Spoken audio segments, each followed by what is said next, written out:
Шофьорските книжки да бъдат в цифров формат и в мобилните ни телефони, а бъдещите млади шофьори ще трябва да преминат през изпитателен период от 2 години. За това се споразумяха преговорните екипи на държавите членки и на Европейския парламент.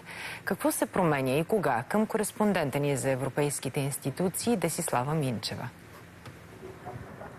Вики, целта на тези промени е да подготви водачите за реалните ситуации, за реалните опасности на пътя. Например, вместо забрана за използване на телефон зад волана, сега текстовете уточняват как най-безопасно мобилните телефони могат да помагат на водачите.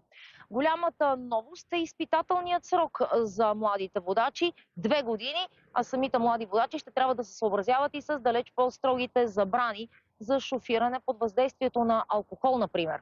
В целия Европейски съюз ще се предпочитат шофьорските книжки в електронен вариант в мобилните ни телефони, но ако някой настоява да притежава своята разпечатана на друг носител, тя ще се счита за валидна.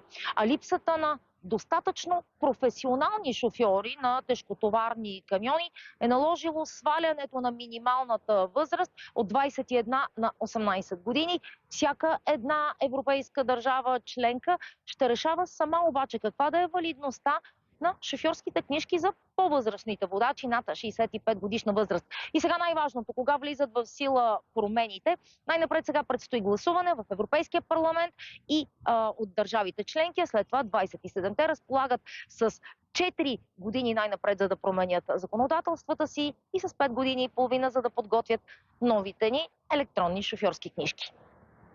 Десислава Минчева.